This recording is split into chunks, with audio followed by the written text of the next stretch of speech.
Hey, y'all. I hope y'all doing well. I'm actually bagging out, so give me about 1 minute so I can get up out this parking lot. But I'm in this video today. I'm talking about planning for end of life care and how it's important to start as early as you can. So, like I said, give me a second, y'all, because I'm trying to get up out this parking lot. Okay. All right. And like I said, I didn't even say who I was. I'm Janetta, of course, your social worker and your coach. So definitely welcome to this video today. Like I said, this video is talking all about, well, not all about, but giving some important things to think about when it comes to end-of-life care. And, of course, when to start. And, of course, how it's paid for as well. I just got done facilitating one of our caregiver support groups. And of course, this question came up today, and I spent a little bit talking about it today because I know it's always on people's minds. There's always a question that people ask. Of course, when do you know to start planning for these things, and how much do these things cost, and who can pay for it? I start off with the who can pay. Well, I guess I start off with the how soon in advance do you start planning. My rule of thumb is being a social worker and from being just in family, of course, and what I know is to start as early as you can. I know that, of course, they have infant, kids, insurance and stuff like that as well, life insurance. But like I said, start planning those things as early as you can. Especially if you're an adult, 20s, 30s, that kind of thing, have some type of plan. Whether you want to be cremated, you want a funeral, or you want a memorial service. What is it that you want? Do you want life support? Do you not want life support? Do you want to be fed and all that force fed? We're not force fed, but IV fed, those kind of things, water and food in the life. All those things come into play when you're thinking about what do you want at the end of life. We have forms, they're orange, and I think they have them in every state, but they're called DNRs, do not resuscitate forms. Because some folks request not to be resuscitated, meaning they don't want CPR chest compressions at the end of life. And when they're nearing the end of life, and when they get too fragile and frail and that kind of thing. Like I said, those are things that we all have to think about. And those, I can't say that all this is going to happen to all of us. Some folks immediately die of a car accident or something like that is going on. Some tragic. But for those of us who do, of course, take care of ourselves, who live a little bit longer and that kind of thing, like I said, these are questions that we have to ask ourselves. And questions we need to let our families know as well. Whether you want to be cremated, like I said, people need to know those things. Whether you have life insurance, where it's at? Where's the policy at? Whether you have burial insurance, where's the policy at? Whether you have a power of attorney, somebody that's going to step in when you can no longer step in for yourself and talk for yourself and make decisions for yourself, that person's going to step in medically, mental health-wise, financially, to help take care of you. And nobody wants to think, I understand nobody wants to think about these things. I talk about these things every day as a social worker with the clients that I work with. And hey, sis Abigail, thank you for being on the video. I definitely will be safe. I'm at a light right now. We're getting ready to take off. So I'm definitely being safe. So, like I said, thank you for tuning in as well. But like I said, these are things we have to think about. And it's never too early to start planning. I don't have I'm driving, so I can't really show you the forms and that kind of thing. But I will, of course, every state is kind of different. But I will list the forms in the description of this video. Like I said, the power of attorney forms. There's one for financial. Some states require mental health. Some states require the medical. It just depends on the state that you live in, the forms that you want to fill out. Some folks want a DNR, like I said, they do not resuscitate form. Like if something happens to them at home and they, going into cardiac arrest, they don't want the ambulance coming in to do any kind of CPR, just let them pass peacefully. In that kind of situation, some folks fill out forms. We have a lot of those. You can request that as an older person. I'm not sure about a younger person, but as an older person, you definitely can. And like, of course, the living wills, the trust and all those kind of things, those are things that you will have to get an attorney to, of course, help you fill out. But like I said, those are additional forms that you need to think about if you have property and those types of things as well, that you want divvied up between people in your family or your kids or whoever it is, partner, spouse, husband, wife, whoever it is.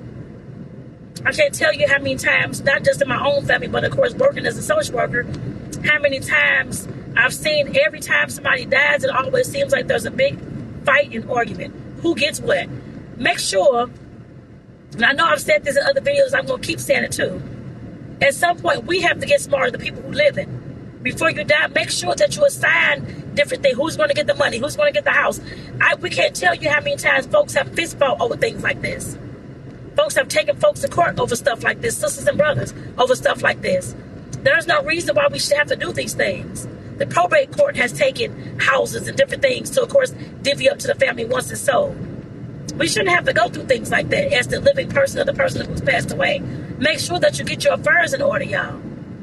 It doesn't take a lot to get your affairs in order at all. It just takes you mentally wanting to fill out the forms. That's all it is. Nobody says you're going to die tomorrow if you fill the form out. People just want to know that whatever plans that you have, so they won't have to fight over what they think you want when you pass away. It happens all the time. I'm sure every single day. It happens all the time. I've seen it happen a lot, professionally and personally.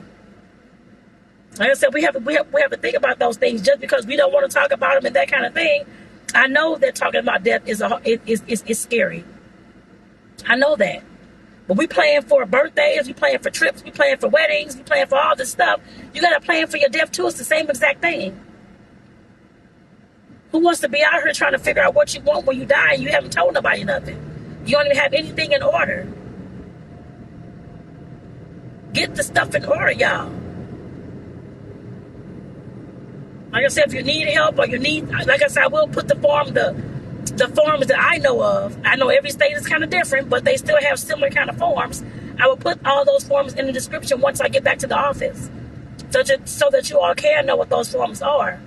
I know here in Arizona, the Attorney General's office has all these forms, these inner life forms. You can just search that in your own state. Inner life forms for the state of Missouri. The Attorney General office, one of those links should come up for that office. They should have that as well. Here they have it, so I'm assuming they have it in other states too, which they should. Like I said, the forms, you can print them out. Except for the DNR, you have to have them on a bright orange sheet of paper. Legally, that's how they have to all be. So when EMS or the police or whoever is coming to your house, why this person just laying here, nobody resuscitated him, you have proof to show why. But like I said, those are decisions that we all, not just you, I'm not talking to you all, I'm talking to myself as well. We all have to make these decisions. I'm talking to my partner, he already knows what I want. We still have to get it in writing though, but he knows what I want already. I know what he wants as well. Like I said, I know these are hard conversations to have because nobody wants to talk about death, but we have to do something. Instead of leaving our loved ones who are still here after we pass away in just an uproar and fighting and arguing over stuff. And somebody's trying to make a decision. Somebody said he wanted a cremation, and now he said he wanted a funeral. They're fighting over that. Like I said, we have to think about these things. I know we don't want to think about that, but we have to, y'all. Even on down to the doggone life insurance. Having that stuff in place, who's going to pay for this thing? Everybody ain't got $10,000, $15,000 for a funeral just laying around. Some may, many people don't. Or if you save for that amount, is in your savings account, then let somebody know and have somebody be the financial power of attorney so they can go pick up that money once you do pass away. And go ahead and get your funeral services completed. If you don't want the insurance, that's fine. But at least have the money to get the stuff done with somebody appointed who's going to do that. And like I said, I know a lot of folks have kids and that kind of thing. And I know you expect your kids to step in when you're sick and when you're towards in the life and for them to come and care for you. I cannot tell you how many times I've seen kids not step in at all. No matter what kind of relationship you have, a traumatic one or everybody's fine. I've seen it happen on both, of course, unfortunately. Just like I've seen other family who, sisters and brothers and uncles and whoever else, nobody's wanted to step in. Nobody's wanted to assist that person just sitting there in that house by themselves with no support, no anything. Either the person themselves that's sick or the person who's taking care of the person, the caregiver. That happens to caregivers a lot across the board, y'all. I can't tell you how many times. The people are just left out there, I guess, just fend for themselves. I know nobody wants to caregive and spend all their time taking care of some, well, some people do. But I know other folks, my life is going to be impacted. Yes, it will be impacted. Yes, you will be there with the person possibly 24 hours a day to help take care of them. That's what caregiving is. It is a job, unfortunately. And unfortunately, some people are just handed that. And they have no way to get out of it, and no help and no assistance from family and friends who said that they cared and this kind of thing. How do you think they feel as well? People need help and support. If you know somebody, your family or your friend is out there providing care for somebody, ask them if they need some help. That's all people want. And granted, I know people do ask for help and support, and people say forget them. I've seen it happen. And I heard from from the caregivers, my clients all the time. They got family and friends, but nobody wants to come and assist. They don't want to take their time out. They're too busy. I don't want to see so-and-so like that. And that kind of state. I understand that, but people need help and support. We got to stop doing that to our family and friends, y'all. I guess if you call them your family and friends. Like I said, we have definitely got to do better, y'all. I know the conversation I had today, which ties right along with this. One thing I want to say first is I know that sometimes we, of course, promise our loved one, mother, father, sister, brother, that we're going to take care of them at home until they die, because they want to die in their house. But I always tell people it's never promise nobody that. I know people do it all the time, but I would definitely say do not promise people those kind of things that you cannot uphold. A lot of times when it comes to when somebody's near the end of life, at some point you're not going to be able to lift them up to even clean them or change them or feed them, anything. How you going to take care of somebody like that at home? You're going to be broke your back. So you cannot promise somebody that you can take care of them until they die in their house, whether that's their wishes or not. A lot of times, at least 75%, 80% of the time, that is not possible. And yes, I know there's feelings of guilt and, oh, I shouldn't have promised so-and-so this. I hear it all the time with the caregivers I have, y'all. I promised my mother or my father that I was going to take care of them in the house until they passed away. Sometimes that's not even possible. A lot of times it's actually not possible. It takes a lot of money to take care of somebody inside of a house when you're the only one helping. Caregiving services, if you want to hire a caregiver, it's at least $35 an hour. We got 24 hours in a day. Nobody has money like that unless you just have it like that. You already have the money or saved or whatever the case may be. A lot of folks don't. Sometimes you have to place your loved one into a care home. Sometimes that has to, a lot of times that has to happen, or they die in the hospital because of something that happened at home, a fall or something else is going on. The person got sick and they had to be admitted, and that's where they die in the hospital. Like I said, you can't, I know I'm saying this as a social worker, but please don't promise people that you'll take care of them at home until they die. Like I said, a lot of times that does not happen. And I know we all mean well. I'm pretty sure that mean well and you want to uphold their wishes, but like I said, a lot of times that does not happen like that. Sometimes it does, sometimes it can. But a lot of the times it does not. Now, another conversation that came up today is about has all these things paid for.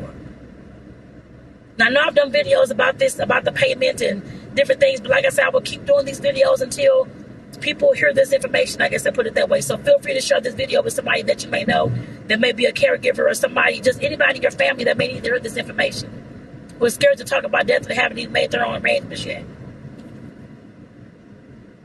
And when it comes time to pay for services like this, I know we all, of course, we're working, paying into Medicaid, paying into Social Security, paying into the Medicare system, all this type of stuff. I know we all, whoever had a job, is paying taxes and all that kind of stuff for that. Our money's going into those pots to help pay for care for people. Just know that a lot of times when you are working, unless you, it depends on it depends on the number of years you worked and the amount of money you've made as well, and the amount of Social Security and pensions that you get. A lot of times, if you worked a lot of your life, I had a business a lot of your life and made all this money, a lot of times you will not qualify for Medicaid services. Medicaid insurance is the federally funded insurance that all states get. But that insurance will cover an in-home caregiver to come to your house and take care of your loved one. That insurance will help pay for a care home, nursing home, assisted living, memory care for your loved one when you can no longer take care of them at home. But every state has requirements, different amounts, I'm sure, financially. You have to qualify, and I'll do another video about the finances and all that. But you have to qualify financially, meaning that you have to be poor enough, you heard the word right, not making a lot of money at all, in order for them to give you that service. And every state, like I said, has their own set amount that what the requirements are. Every state also has, you have to qualify, that person has to qualify medically, meaning that person has to fit nursing home standards, meaning they cannot do a lot of things for themselves at all. They can't cook, they can't clean, they can't bathe themselves, they can't dress themselves. They have to fit those standards in order for them to give them those Medicaid services. Granted, they'll give them to them if they have certain disabilities and stuff like that. I understand that does happen. But I'm talking about in-the-life care.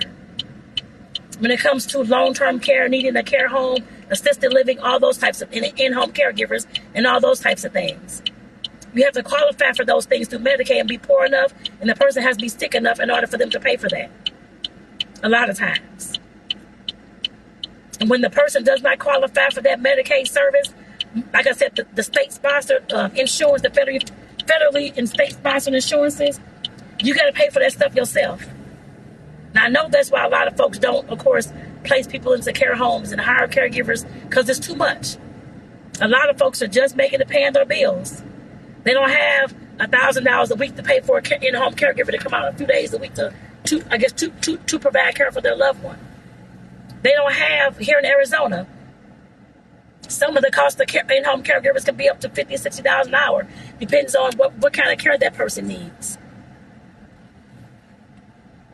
You won't know until you call the agencies to find out what they can provide. I put it that way. Care homes, it's the same thing. Yes, memory care, assisted living, all those things cost thousands of dollars a month.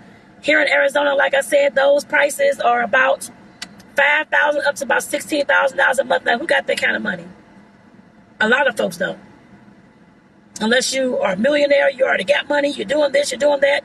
Otherwise, you don't have those type of funds coming into your house at all, unfortunately. And like I said, those have to be paid for. Those are the only ways that you can receive those type of services. You pay for them, or if you get Medicaid services. And like I said, I know that's why a lot of folks, of course, promise somebody they'll take care of them at home or keep them at home, that kind of thing, because you can't afford the service. I understand that. But just know, for the folks who cannot afford to pay for all these services and resources, just know that hopefully, I'm hoping that somebody out there is a family member or a friend of theirs. Please help those folks out. They need your help. Just keep in mind that I've seen caregivers try to do these things by themselves all the time. I talk to them every single day. They're stressed out. Some of them die before their loved one dies because they're so stressed out having to take care of their own health. They're folks who need it, y'all. If you know this is the case, I'm telling you today that this is the case. Like I said, those Medicaid services can only be paid for either by you or by Medicaid. I mean, the in-home care services and care home services. So like I said, help out your friends and loved ones, y'all. That you know that's caring for somebody that is near their own end of life.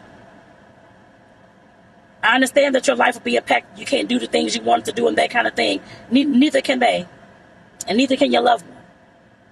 So like I said, I definitely just want to have this conversation with y'all today, because I know, like I said, after almost every support group, these kind of things come up. And we definitely do talk about them. I, of course, give them all the information that I have and the things that I know, the same things I'm telling you all. It's definitely ridiculous in a lot of situations, because you paid into these services, but you don't even qualify for the services that you're paying into when you're working and that kind of thing. Unfortunately, none of us will. Unless for some reason the financial requirements go all the way up to certain numbers. Other than that, a lot of folks will not receive Medicaid because they worked so many years and got pensions and all this income coming in, which ain't really a lot, just enough to pay bills. But according to the state, that's too much. And like I said, since we all know this, help the folks out that you know who are caring for somebody. Even if you're ordering food for them, or even if you send $25 to pay for an hour of caregiving services, something. stopping by to check on people, giving somebody a break so that they can go to the doctor's appointments themselves. So like I said, we have to start caring for one another, y'all. Being empathetic, helping out and supporting others too. We have to do that. All of us are not going to be well and kicking it off, I guess, like the rest of our lives. A lot of us probably listening are going to have some issues, and we're going to need somebody to take care of us too at some point. A lot of people do. So like I said, I hope that feel free to share this video out with somebody, or just share it onto your page so somebody else can hear this message. So a lot of folks need to know this information who think things are going to be fine and dandy. But of course, like I said, there's a lot of red tape and a lot of stuff that goes on towards your inner life, y'all. That some folks just don't know about. Being a social worker over 25 years now, I know this information. That's why I'm sharing it with y'all. So that y'all can be mindful to start planning now so that you won't get to the end of life and you don't have nothing to fall back on. So with that, y'all, I'm going to go ahead and get out of here. I know I pulled up at work and I saw my signal. I know it's crazy. I had to cut the Wi-Fi off, so hopefully you all still hear me, I'm hoping. So with that, y'all, like I said, I'm going to go ahead and get off here. If anybody has, I will reply to your comments within the next day, probably tonight or tomorrow. But if anybody has any questions or anything, please feel free to ask in the comment section. I do not mind. So with that, y'all, take care.